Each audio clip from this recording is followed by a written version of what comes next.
Guys, you just have to know this and know peace. This country will shock you. Like, you will be shocked. Hey guys, welcome back to my channel. On today's video, I'm going to be sharing my struggles as an international student in the UK. So if this is the kind of video you'd like to watch, please stay back and let's get right into the video. Guys, you have to know this and know peace. Hey, this country will shock you. Like, you will be shocked. Every day you wake up, you realize that, okay, it's not easy. You're going to be overwhelmed. I think the first thing I struggled with was the bus system. When I came in, I had to get to school. So I found, first of all, I go to school by train. So I found my train. That was easy. And then I don't stay in the main campus. So my school, the health and social sciences, we have like a different campus. It was like 10 minutes walk. So I found my way to go get my ID card. It was not a problem. But the next day, I needed to go open a bank. I think it was the next day. I needed to open a bank account. I had like 2 hours lecture. I had like 2 hours break. So I went to town. On my way back, guys, hey, now to go back to school, I stood at the wrong junction. Because you will not know, these buses, they have different ways. You can stand there and the bus will pass and you're meant to stand on the other road. And I saw the bus. I like, should I start crying? I just stood there. I will go back. I'll come back. I would miss my Google Map. Will just do anyhow. That was my biggest struggle. Even up until now, sometimes I'm going to a new place I don't know. I will still miss. But I found a way, you know, how to maneuver it. So bus system, you will struggle. Another thing is, you see the schooling system in this country is very different. Oh, you know how they say, oh, come to the UK, studies, and it's going to be, it's not easy. It's not easy. It's not easy. If you're not like careful, if you don't study well, you'll be seeing 50, 45 in your scores. It's not easy. It was even here I realized that my strength is just give me exam. Just give me exam. I'll read it. What is there? I'll cram it and I will float everything for you. But now when they give you coursework, like they give you essays to write, you realize that you have to think out of the box. And but you're writing A, they're telling you to write B, you're writing A. Like, you just be saying off point. Whenever I read an assignment brief, I'll be like, hey, like, what do you want? Because the brief will just be going upside down. I'm like, I'm not understanding what I'm seeing. So yeah, the schooling system is very different. You're going to read, you're going to research. You have to read and research. And if you don't do all of this as you should do, guys, Turnitin will humble you. Once you just put on Turnitin, oh, you will see like 40 similarities, and that's not what you want. You want something that is less than 20. So guys, you're going to read. Just be prepared. Prepare your mind that you will read, you will research. Another thing is, guys, you will learn to do things on your own. Like this country, the amount of do it yourself is what they don't prepare us for. It's not like how in Nigeria you can just outsource things. They're not outsourcing anything, even down to like a cleaner, down to like all those things. To be able to afford it, you have to pay extra money, and that's not what you want. So you learn to do things on your own. You become a hairdresser. You make your own hair. You fix your own nails.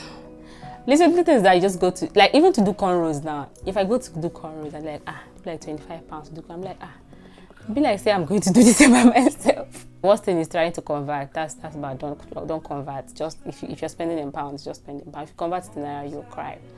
But you become your own hairdresser. You become your own nail technician. Anything. You become your own tailor at some point. So if you need to shape your clothes, you become, because sometimes, let's say you buy a trouser of £9 and you need to shape it. Like you need to fit it. What do they call that in English? Is it slim fit it?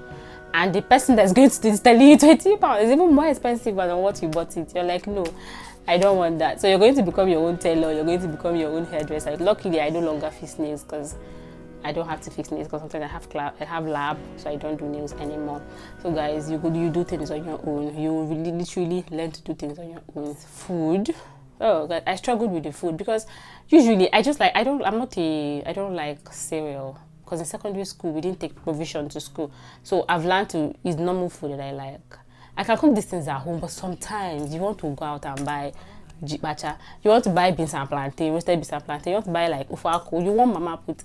And when you go out to buy, don't see you can see burger, pizza. I don't like pizza. I eat them, but it's not my favorite. Just like, even if something else like shawarma. I know here they call it wrap, but I want shawarma. Call it shawarma. So I know that is shawarma. Because even that wrap, you know, to wrap like that. So now I have to do things. I have to do it on my own. But guys, like the food and the oil, I don't like the way the oil smells. I've gotten used to it, but in the beginning, I didn't like the way it was smelling. And then the plantain. Hey, you know how we have like very crunchy plantain in Nigeria? The plantain here, I don't know where they get it from. No matter how hard it is before you fry it, it will still be soft after you're done frying. It will still be soggy. I think the way I've hacked it now is if I go to buy food in a restaurant and it's like buffet, guys, just find the sauce that you like. You find the sauce that you like, then use that sauce for everything. Use it for spaghetti, use it for rice, use it for mix it with everything. And then always ask for extra chili. If you like pepper, ask for extra chili, because they always have it one side. If you ask for it, they'll give it to you. So yeah, when you ask for extra chili, you in the end, because if you don't, the food does have pepper. Even if you don't like pepper, you need to get pepper like that. So ask them for pepper. Yeah. Another thing is making friends. Hey, you know how usually when you're younger, like in school now, secondary school, friends are everywhere. You don't even have to struggle. Maybe someone that's in your street, you're going to the same school with, they automatically become your friend. Guys, here you will have to be intentional about making friends. You will have to be very intentional about making friends, because you're going to leave your space. You will talk to people. You make conversations. You will bring up, hi, how are you? Where are you from? But if you want to stay in your space and think friends will come, they work like that for this country, because you have to, because people are busy. Everyone is busy. People are working. So even if you want to go out with your friend, you have to actually ask them for their schedule. Are you working today? What is today like for you? Do you think we can go out today? So yeah, making friends is not the easiest. It's not the easiest. You have to really go out of your way to make friends. Still, with making friends, there's no sense of community in this country. So literally, you can stay in your house. You can even die in your house and nobody will realize that you're dead until you start smelling. It's that bad, unless you have people that come to check on you. Because you know how in Nigeria we know our neighbors. You know Mama Nkechi's daughter, you know Auntie this person's children, you know all of them in your street. Here, you don't know people in your street. You might even see one person, you're like, hiya, which is once in a while. But like, you don't know people that you're street. Nobody's coming to look for you. There's no sense of community. That's the word for it. There's no sense of community. Everybody's just going. The amount of mind your business here. I'm always catching trains and buses. So I was running to catch, I think it was train. And my backpack was open. Guys, I was running. My bag, nobody even called me and say, hey, auntie, your bag is open. No, close your bag. If you like, wear the back of your clothes. Nobody's going to say, oh, we're wearing the back of your clothes. They don't care. Maybe they will be like, oh, maybe that's how you want. It's your choice. You want. Nah. The amount of mind your business here. Literally, nobody told my bag was open. Something fell out of my bag. That was how I realized my bag was open. Because something fell out. And when you come in the beginning, you're going to be looking homeless. Don't even bother. You will look homeless. Because imagine if you come in September, next thing is going to be winter. You're going to be home. You will look homeless. All you want to know is to cover your nakedness and dress for the weather, for cold. They don't care. Someone can wear one jacket the whole year. Dressing will not even be your problem. You can wear one top and one trouser and be going to work and be going to school. Nobody cares. Nobody is going to call you and say, oh, why you dress like this? If I wear short neck, if I wear pants, I'm walking outside the road.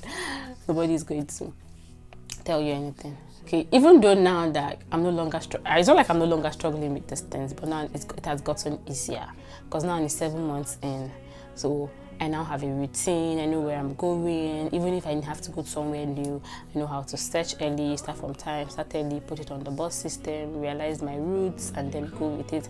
So now it's becoming easier. That's the thing. And for the assignments, we choke. But when it starts choking, I realize that there's going to be support. So what I do is I always ask for support. You call your lecturers, hello ma, sorry, you send them emails, hello ma, I don't understand this, what do you want from me, what do you think I should do? So they are always ready to support you. With my school, we have like the center called Center for Academic Development. So they help you, teach you how to write critically, teach you how to write descriptive writing. There's help. But in the beginning, you would not really know all these things. You're going to be everywhere. But I just say, guys, just persevere. You would get through this. Just persevere. It's not going to be easy in the beginning. But after a while, you realize that, okay, now you have a routine. Okay, now you have a hang of things. Okay, now you know where your office is. You know where your job is. You know your route to your school. You have to find things that you like. You have to be intentional about going out if you like social life. Because you just be in this country and social life will just die. You will not have any social life. So you have to make time. If you have friends, you call them, oh, let's hang out today. You have to take holidays. People take holiday here very seriously. But back in Nigeria, people don't take holidays seriously. Even me. So I've gone back to school and everybody's talking about what they've done for this. We had like a long 2 weeks break. And someone said, I've gone to Paris. I just looked at them like, it's not money we're supposed to use and go to this. This one went to Greece, the other one went to Paris, the other one went to, I think you said Portugal. I'm like, I went to Birmingham and I came back. I did not say it, but yes, I went to Birmingham and I came back. That's enough. So guys, these are my struggles, and there's more. I keep realizing more every time. So I think I'll do like a part 2 of this video. But right now, I don't want this video to be very long. Yeah, these were my initial struggles. Thank you guys for watching. Do not forget to like, subscribe, share my videos if you find it very helpful. Thank you, and I'll see you in my next one.